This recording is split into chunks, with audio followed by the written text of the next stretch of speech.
इसका बड़ा सुंदर वर्णन है। नंद बाबा यशोदा से बोले, देवी मैं कंस के यहाँ कर जमा करने के लिए जा रहा हूं।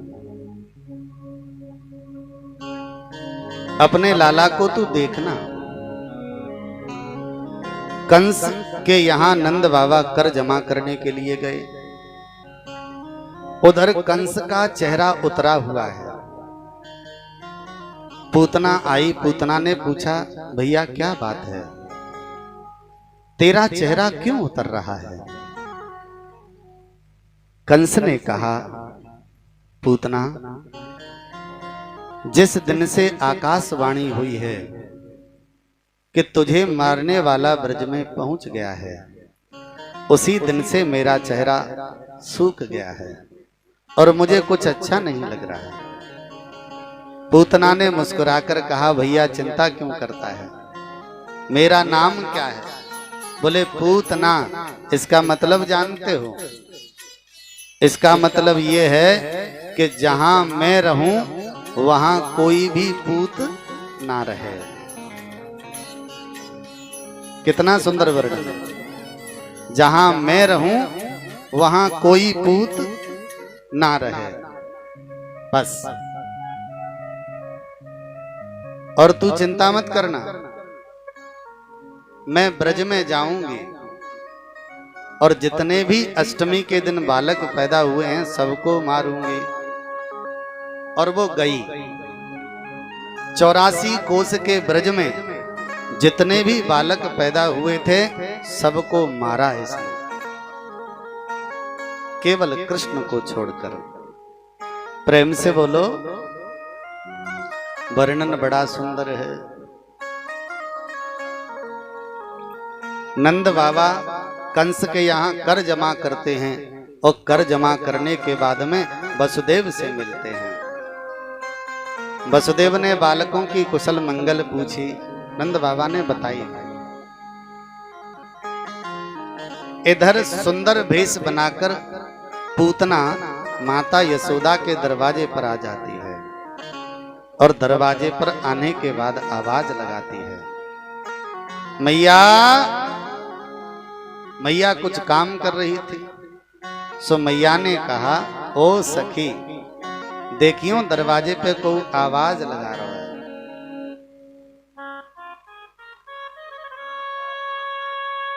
एक गोपी आई और दरवाजा खुला, और जैसे ही दरवाजा खुला, पूतना बहुत सुंदर है। गोपी पूतना को देखकर मोहित हो गई। अरे बहन कहां से आई है? तो बोले, दूर गांव से आई हूं। मैंने सुना है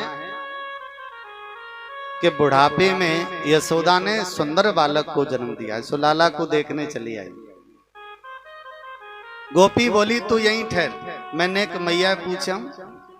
सखी गई, मैया को पूछकर आई और पूतना को गोपी अंदर ले जाती है। पलना पड़ा है। ध्यान से सुनना, कथा का रहस्य बहुत जबरदस्त है। पलना पड़ा है, पलने में कृष्ण सो रहे हैं, माता यशोदा बैठी है, गोपी बगल में बैठी है और पूतना भी आकर वहीं बैठ गई। मैया यशोदा बोली, सखी तू बहुत सुंदर है, एक काम कर, मेरो लाला अवे सोए रहो है, जब जग जाए तो तू खिला ली, तब तक तू लाला की तरफ मत जाना, बहुत परेशान करता है, इसको जी भर के सोने दे। पहले बैठ गई। कुछ देर के बाद में मैया यशोदा चली गई, गोपी भी कुछ काम से चली गई और भगवान कृष्ण अपने पैर को पटकने लग गए। और जो पैर को पटका उसी समय पलना हिलने लग गया, और जो पलना हिला पूतना समझ गई कि लाला जाग गया।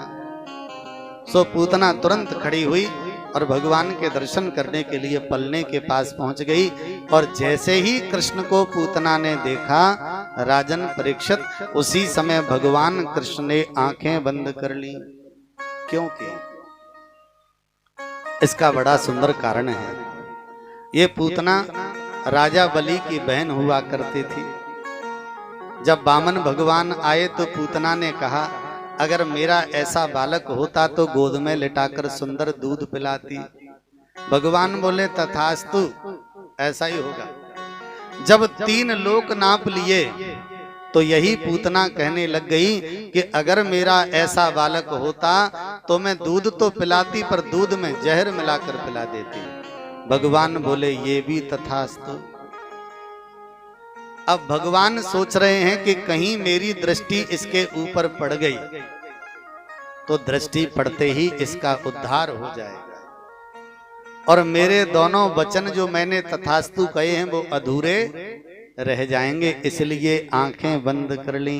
रामचरितमानस में वर्णन आता है कि सनमुख हो ही जीव मोहि जबहि, सनमुख हो ही जीव मोहि जबहि, सनमुख हो ही जीव मोहि जबहि, सनमुख होए जीव मोहि जबहि, जन्म कोटि अघ नासहि तबहि, जन्म कोटि अघ नासहि तबहि, सनमुख होए जीव मोहि जबहि, सनमुख होए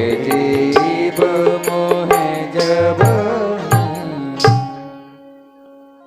इसलिए आंखें बंद कर ली। दूसरा बोला, नहीं नहीं ये बात नहीं है। तो बोले, पूतना राक्षसी है, अपने स्वरूप में आएगी तो भगवान डर जाएंगे, इसलिए आंखें बंद कर ली। दूसरा बोला, भगवान कभी डरते हैं क्या? ये बात नहीं है। तो बोले, भगवान ने इसलिए आंखें बंद करी, भगवान सोच रहे हैं भले ही जहर पिलाने आई है पर दूध पिलाने का काम तो माँ का होता है ना, तो थोड़ी देर के लिए मेरी माँ बनेगी है और माँ बनेगी, मैं भले ही इसके प्राण हरण करूंगा। आंखें बंद करके ये ढूंढ रहे हैं कि इसे मारने के बाद कौन से लोक में भेजूं, क्योंकि मेरी माँ बनेगी है। तो आंखें बंद करके जगह ढूंढ रहे हैं, इसलिए आंखें बंद कर ली। एक बोला, ये भी बात ठीक नहीं है। तो बोले, भगवान आए थे माखन मिश्री खाने और पूतना खवावे आ गई जहर। अब जहर खाने का काम किसका है? कौन है जो जहर पचाता है? बोले, भोले बाबा। इसलिए भगवान आंखें बंद करके भोले बाबा का ध्यान कर रहे हैं कि भोले बाबा आप आइए, हमारे मुख में बैठिए, पूतना के जहर को तुम पी जाओ और हम बचेंगे सो बाद में माखन मिश्री खाते रहेंगे। तब तक पूतना ने बालक को उठा लिया। तस्मिन स्तनम दुर्जर वीर्यमुलबणम घोरांकम आदाय शिशोरददावथ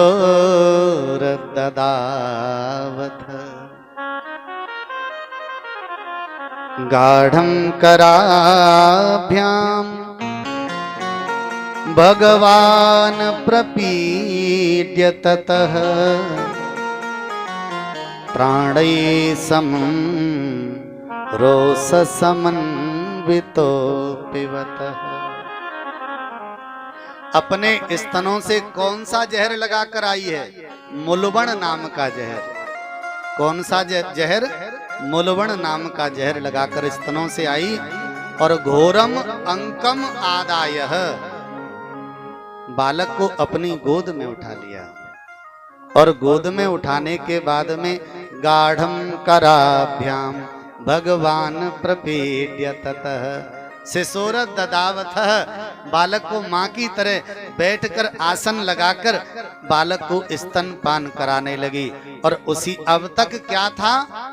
अब तक पूतना ने कृष्ण को पकड़ा था, ध्यान से सुनना, पर अब गाढ़ं कराभ्याम भगवान प्रपीड्य ततः अब भगवान ने पकड़ लिया पूतना को, और पूतना को पकड़ने के बाद बोले प्राण समम रोस समन्वितो पिबत, जल्दी जल्दी प्राणों के सहित स्तनपान करने लग गए। और जो प्राण पूतना के खिंचे सो पूतना बड़बड़ाई, बोले जी कौन सा बवाल है भैया, मैं तो आई थी दूध पिलाने और ये तो मेरे प्राण ही खींचे ले रहा है। अब पूतना जबरदस्ती बालक को छुड़ा रही है, ए लाला मोकू छोड़ दे, ओ भैया मोकू छोड़ दे। वर्णन है सामुंच मुंचालमिति प्रभासिनी निष्पीड्यमानाखिल जीव मर्मणि बिभ्रत्य नेत्रे चरणौ भुजौ मुहुः प्रस्विन्न गात्रा क्षिपतिरुरोध। ओ लाला मोकू छोड़ दे, ओ लाला मोकू छोड़ दे।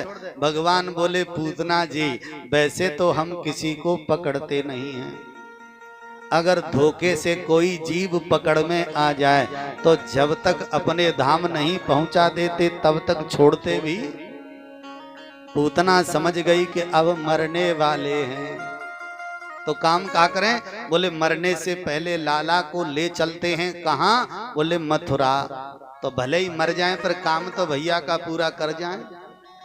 और भगवान भी यही सोच रहे हैं कि कहूं जे पूतना यहीं मर गई तो पूरा गांव पूतना के नीचे दब जाएगा, इतनी बड़ी है ये।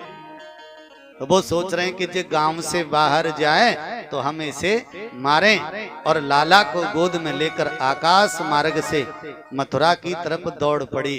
और जो दौड़ी वर्णन है पतमानो पितदेह स्त्रगव्युंतर द्रुमान चूर्णयामास राजेंद्र महद आसीत अद्भुतम।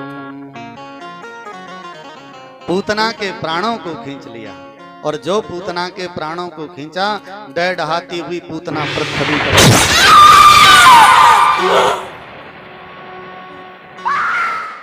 पूतना पृथ्वी पर गिर पड़ी। चूर्णयामास राजेंद्र, बड़े बड़े पर्वत बड़े बड़े वृक्ष पूतना के वजन से पूतना के शरीर से चूर्ण बन गए। प्रेम से बोलो मैया जसोदा पलने की तरफ आती है, पलने में कृष्ण नहीं है। माता यशोदा को बड़ा कष्ट होता है और मैया यशोदा बहुत दुखी होती है, आंखों में आंसू भर लेती है यशोदा।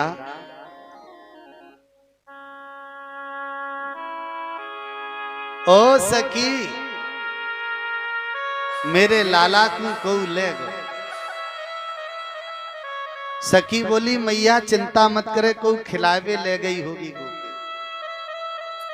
एक एक करके सभी गोपियां आई, लाला मेरे घर नहीं है। मैया बोली गोपी मोकू ऐसा लग रहा है कि जो गोपी आई थी ना वो नाई दी के अब कहां चली गई, कहूं वही तो मेरे लाला को ना ले गई। सब लोगों के साथ में मथुरा की तरफ ढूंढने के लिए मैया जसोदा अकेली चल पड़ी।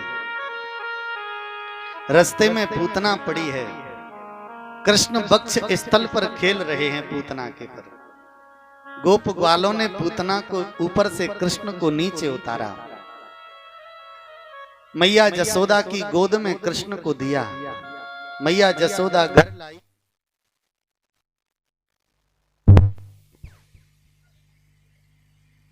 ब्रजवासियों ने अंतिम संस्कार पूतना का किया। प्रेम से बोलो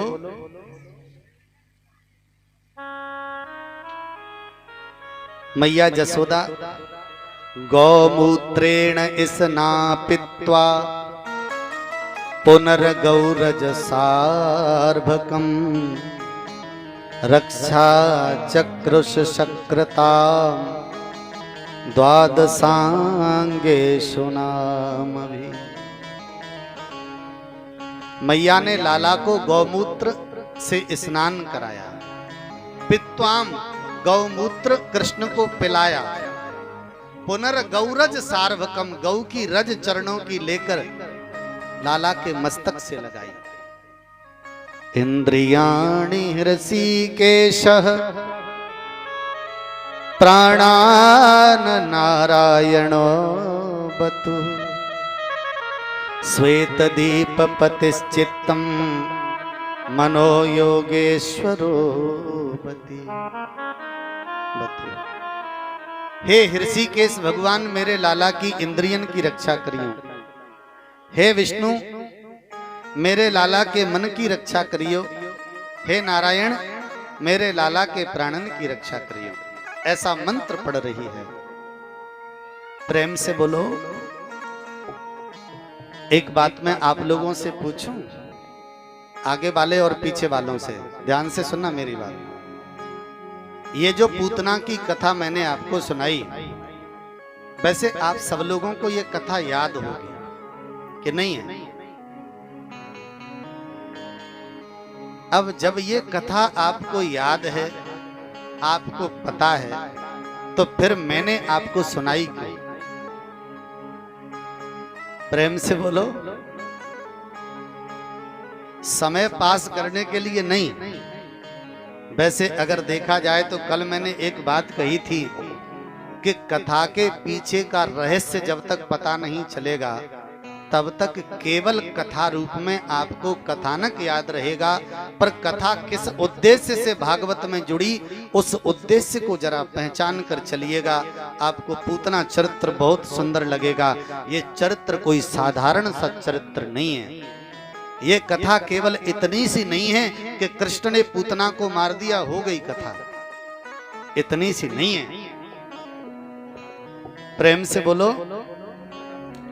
अब देखना, इस कथा के प्रश्न करता हूं मैं आपसे, और प्रश्न करूंगा तो आप समझ जाएंगे कि कथा कितनी जबरदस्त है। ये नंद बाबा जब तक मथुरा में रहे, सुनते चलना, तब तक पूतना ब्रज में रही, और नंद बाबा ब्रज में थे तो पूतना मथुरा में रही। नंद बाबा ब्रज में से निकले, पूतना ब्रज में आ गई, और नंद बाबा मथुरा पहुंचे, पूतना ने मथुरा छोड़ दिया। छोड़ा कि नहीं? प्रेम से बोलो। एक बात। दूसरी बात, जब गोपी दरवाजे पर गई, ध्यान से सुनना, जब गोपी दरवाजे पर गई तो पूतना को दरवाजा खोलकर देखा तो गोपी मोहित हो गई। फिर वो यशोदा से पूछने क्यों गई? डायरेक्ट ले जाती, पर कारण है। प्रेम से बोलो। जब तक यशोदा और गोपी पलने के पास में बैठे रहे तब तक खड़े होकर पूतना ने कृष्ण का दर्शन नहीं किया। जब यशोदा चली गई तब हिम्मत पड़ी इसकी, और यशोदा बैठी रहती तो पूतना कभी जीवन में कृष्ण को नहीं देखती। कारण क्या है तो मैं आपको बताऊं। अब इन प्रश्नों का उत्तर ढूंढिए। नंद बाबा कौन है? आपको प्रश्न मिल जाएगा। रामचरितमानस में गोस्वामी तुलसीदास जी बाबा ने इसका उत्तर लिखा है कि नंद बाबा कौन है, दशरथ कौन है। अच्छा, ईमानदारी से बताइएगा, दशरथ ने राम को प्राप्त किया कि नहीं किया?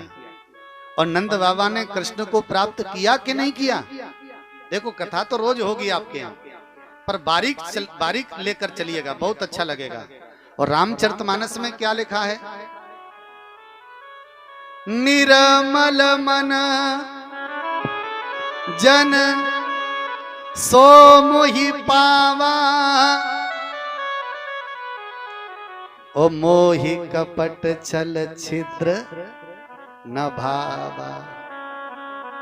तो दशरथ कौन है? निर्मल मन। नंद बाबा कौन है? निर्मल मन। और निर्मल मन है तभी कृष्ण को इन्होंने पाया है। गलत है कि सही है? कौशल्या कौन है? कौशल्या है कोमल स्वभाव वाली बुद्धि। और यशोदा कौन है? बोले यशम ददात यशोदा, जो कीर्ति देने वाली बुद्धि है वही यशोदा है। जब तुम्हारा मन निर्मल होगा और तुम्हारी बुद्धि सुंदर होगी, तब तुम्हारा कृष्ण होगा।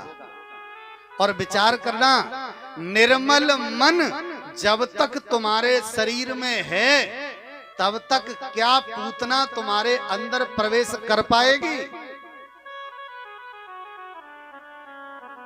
विचार करना, देखना कथा कितनी सुंदर है ये। इस कारण जब तक नंद बाबा ब्रज में थे, नंद गांव में थे, पूतना नंद गांव नहीं आई, इधर उधर घूमती रही। और जब नंद बाबा मथुरा चले गए तो पूतना आ गई, क्योंकि अब निर्मल मन नहीं है।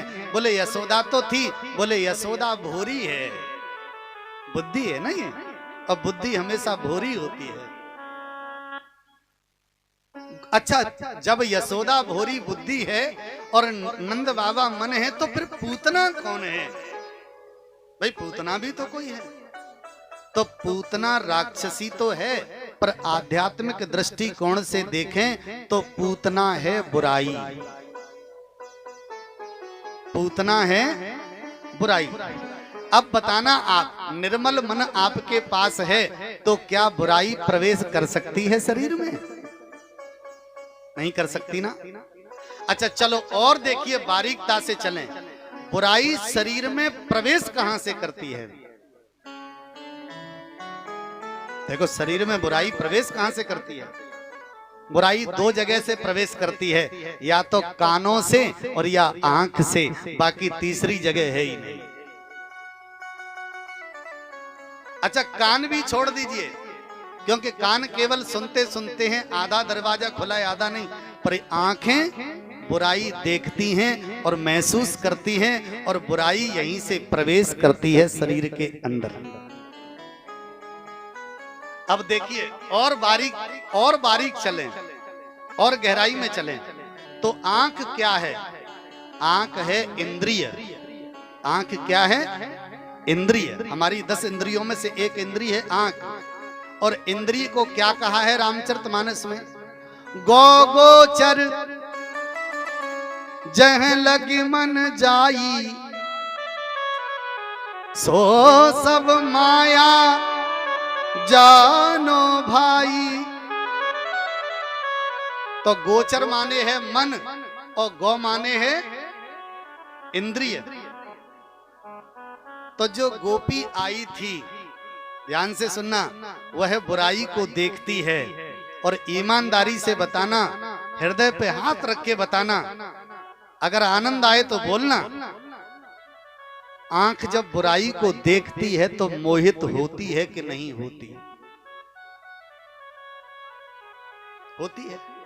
और वही आंख कहती है कि ठहर, जरा बुद्धि से पूछ लूं, तुझे अंदर ले लूं कि नहीं। और बुद्धि विचार नहीं करती, कह देती है बुला लिया, और इस प्रकार बुराई जाती है भीतर। और जैसे ही बुराई भीतर गई, कहां गई? बोले आंगन में। और आंगन क्या है? बोले आंगन है हृदय। हृदय में कौन है? बोले आत्मा रूपी, कृष्ण रूपी परमात्मा। अब देखना, इसका उदाहरण समझाऊं तो कथा समझ में आ जाएगी आपकी। मैं तुरंत